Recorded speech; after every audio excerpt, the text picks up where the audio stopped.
नमस्कार दोस्तों। आज हम राजनीति विज्ञान के एक टॉपिक है सरकार का अध्ययन करेंगे। तो सबसे पहले हम सरकार का अर्थ एवं परिभाषा के ऊपर बात करेंगे। सरकार को जानने से पहले हमें राज्य को जानना आवश्यक है। तो सबसे पहले देखते हैं हम राज्य क्या है। राज्य एक भावनात्मक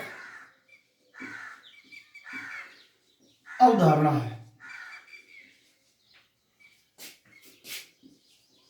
जो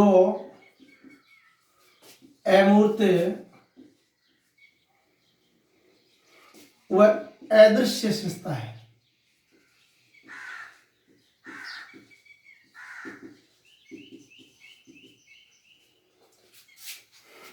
इसे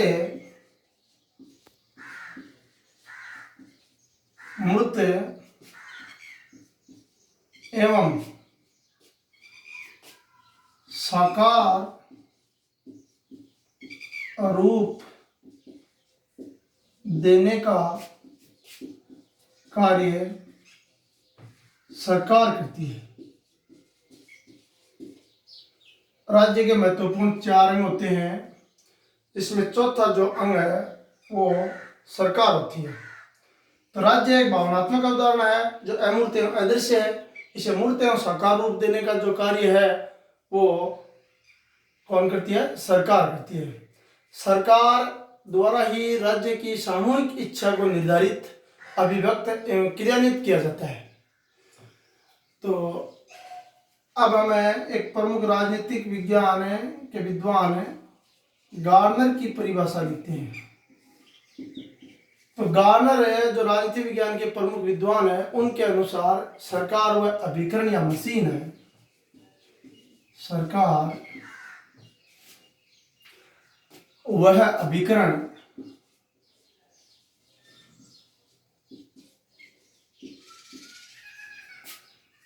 या मशीन है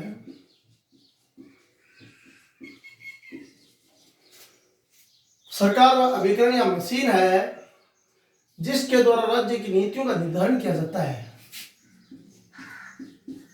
जिसके द्वारा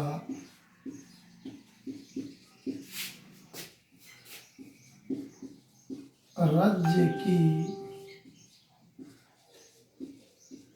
नीतियों का निर्धारण किया जाता है।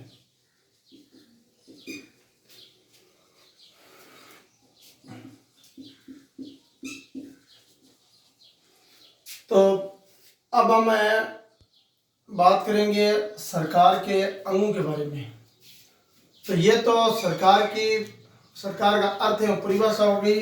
अब जो सरकार के अंग हैं वो 3 हैं और सरकार के 3 ही प्रकार हैं। बात करेंगे पहले हम सरकार के 3 प्रकारों की। प्रकार सरकार के 3 प्रकार हैं। नंबर फर्स्ट है केंद्र सरकार अथवा संघ सरकार। 2 नंबर पर है राज्य सरकार और 3 नंबर पर है स्थानीय सरकार।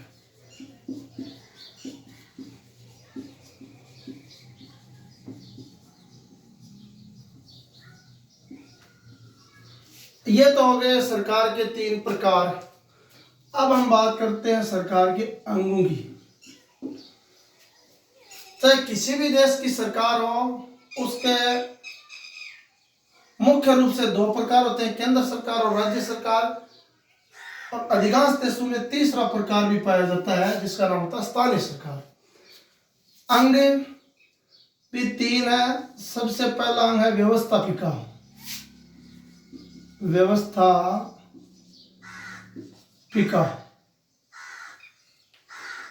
और दूसरा हो गया कार्यपालिका।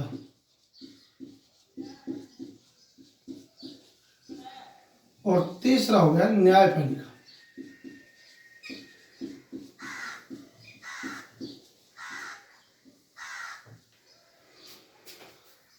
तो हम यहाँ पर सरकार के 3 प्रकारों और सरकार के 3 अंगों की बात कर चुके हैं। अब यहाँ पर भारतीय राज्य व्यवस्था में महत्वपूर्ण बात यह है, भारतीय राज्य व्यवस्था में जो व्यवस्थापिका है उसका गठन सरकार के पहले अंग व्यवस्थापिका का गठन 2 स्तरों पर किया गया है। 2 स्तरों पर किया गया है। नंबर प्रथम स्तर है जिसको हम केंद्रीय व्यवस्थापिका,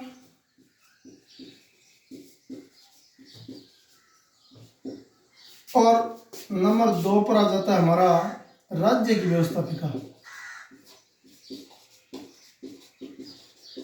राज्य की व्यवस्थापिका। अब यहाँ पर हम जो केंद्रीय व्यवस्थापिका कहते हैं, केंद्रीय व्यवस्थापिका कहते हैं केंद्रीय विधायिका, इसे भारत में एक और अन्य नाम से जाना जाता है जिसका नाम होता है संसद। अब हमें सरकार के प्रथम अंग व्यवस्थापिका जो भारतीय राज्य व्यवस्था में जिसका गठन 2 स्तरों पर किया गया है, केंद्रीय व्यवस्थापिका और राज्य व्यवस्थापिका। तो केंद्रीय व्यवस्थापिका का जो दूसरा नाम है संसद यानी पार्लियामेंट, उस पर चर्चा करेंगे। महत्वपूर्ण बात यहाँ पर है व्यवस्थापिका जिसको विधायिका भी कहते हैं, इसके 2 स्तर हैं गठन के हिसाब से।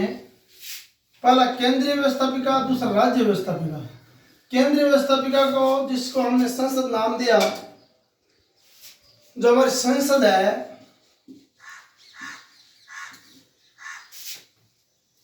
ये जो संसद है इसका गठन 3 अंगों से मिलकर होता है। इसके लिए संविधान में अनुच्छेद है 79। संविधान का अनुच्छेद 79, संविधान का अनुच्छेद 79 कहता है भारत में एक क्या होगी संसद, जो किन से मिलकर बनेगी? राष्ट्रपति एवं 2 सदनों से मिलकर बनेगी, जिसमें 2 सदनों के रूप में नंबर 1 लोकसभा और नंबर 2 राज्यसभा। तो हमारा महत्वपूर्ण यहाँ पर बिंदु हो गया संसद, और संसद के लिए भारतीय संविधान में अनुच्छेद है 79। भारतीय संविधान का अनुच्छेद 79 व्यवस्था करता है कि भारत में एक संसद होगी जो राष्ट्रपति एवं 2 सदन जिसमें एक का नाम लोकसभा और दूसरे का नाम राज्यसभा होगा उससे मिलकर बढ़ेगी। अब हमें सबसे पहले संसदीय सदन लोकसभा पर चर्चा करते हैं। जो लोकसभा है उस पर हम चर्चा करते हैं।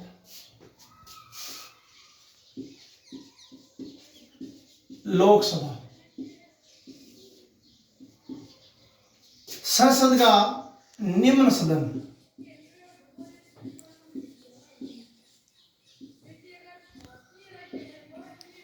प्रथम सदन एवं सबसे महत्वपूर्ण लोकप्रिय सदन के नाम से जाना जाता है, क्योंकि इसका चुनाव जनता द्वारा प्रत्यक्ष रूप से किए जाने के कारण इसे लोकप्रिय सदन के रूप में भी जानते हैं। सबसे पहले हम लोकसभा का करते हैं गठन। लोकसभा का गठन करने के लिए हम पहला बिंदु बनाते हैं सदस्य संख्या। एक महत्वपूर्ण प्रश्न है। कक्षा 10 से कक्षा 12 एवं विभिन्न जो भी कॉलेज के एग्जाम है उनमें चलता है कि लोकसभा का गठन एवं शक्तियों का उल्लेख करो।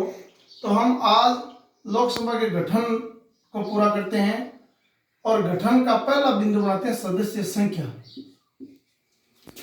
तो मूल संविधान में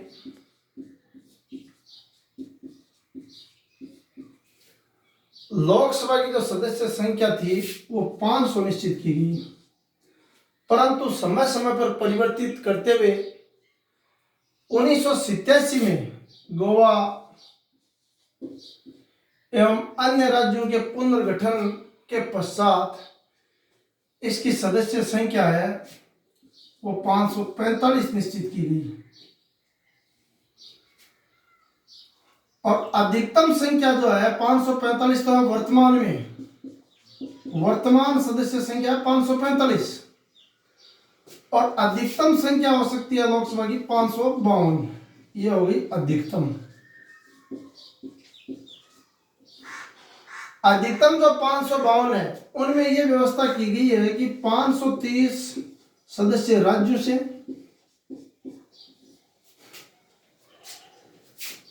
20 संशासित प्रदेशों से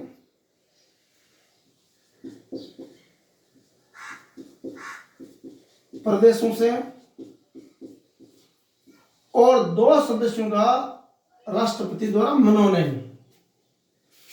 लोकसभा में 2 जो सदस्य हैं, 2 सदस्यों का राष्ट्रपति क्या करता है, मनोनयन।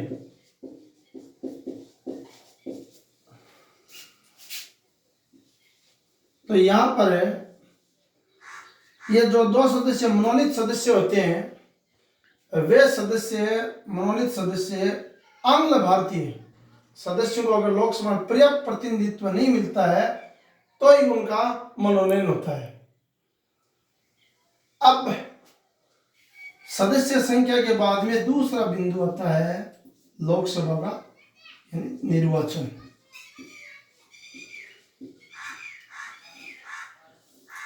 तो लोकसभा के सदस्यों का चुनाव देश की जनता द्वारा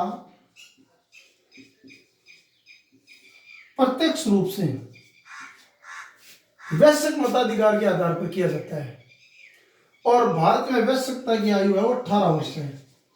18 वर्ष प्राप्त प्रत्येक मतदाता प्रत्यक्ष रूप से गुप्त मतदान द्वारा लोकसभा के सदस्यों का चुनाव करता है।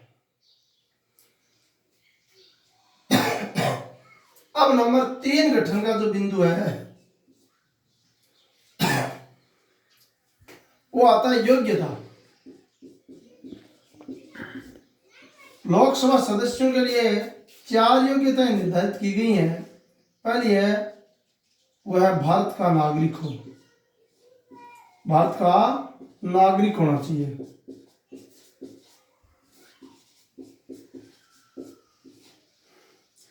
दो नंबर है उसकी आयु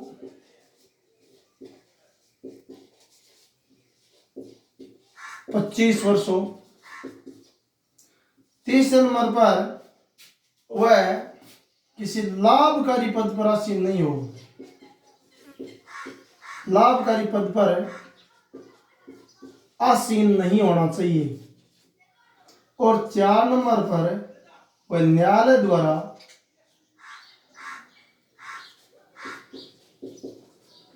द्वारा दिवालिया या पागल घोषित नहीं होना चाहिए। यह होगी उनकी योग्यता।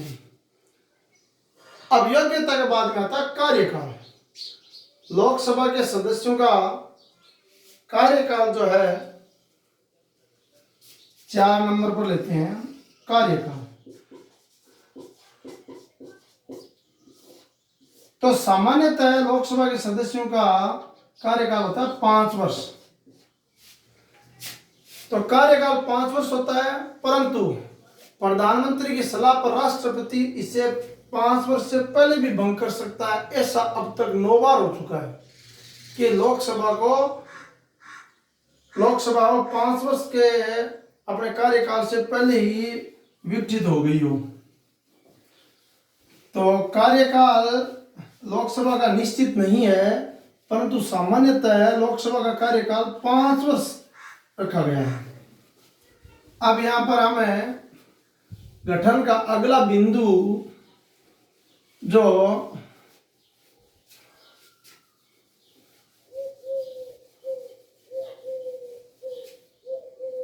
5वां बिंदु अधिवेशन।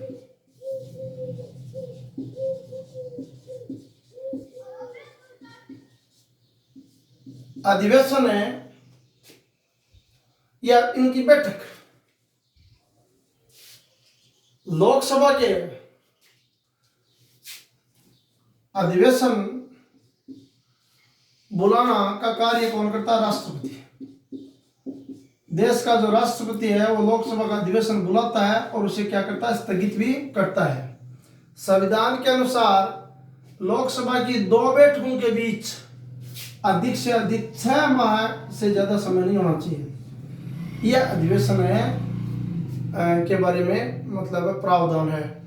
राष्ट्रपति अधिवेशन बुलाता है, वही स्थगित करता है। लोकसभा के 2 अधिवेशन के बीच 6 माह से अधिक समय नहीं होना चाहिए। तो अब हमारा अधिवेशन के बाद पदाधिकारी, अगला और लास्ट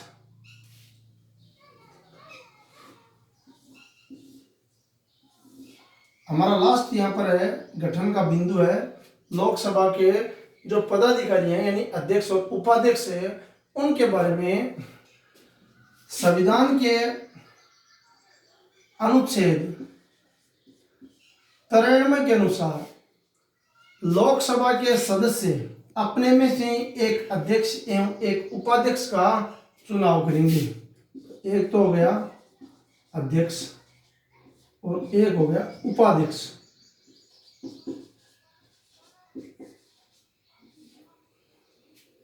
अनुच्छेद 93 के अनुसार लोकसभा का एक अध्यक्ष होगा और एक होगा उपाध्यक्ष। अध्यक्ष और उपाध्यक्ष का चुनाव लोकसभा के सदस्य अपने में से करते हैं और वही उन्हें पद से हटा सकते हैं, परंतु उन्हें हटाने के लिए लोकसभा के जो कुल सदस्य संख्या है उसके 2/3 सदस्यों को 14 दिन की पूर्व सूचना पर या 14 दिन के पूर्व नोटिस पर ही उन्हें हटाया जा सकता है। तो यह था हमारा लोकसभा का गठन। अब लोकसभा के बाद राज्यसभा के गठन की चर्चा हम अगले वीडियो में करेंगे, क्योंकि थोड़े से वीडियो ज़्यादा बड़े बढ़ने से थोड़ी दिक्कतें आ रही हैं। तो आज हम सिर्फ सरकार के 3 अंगों, सरकार के 3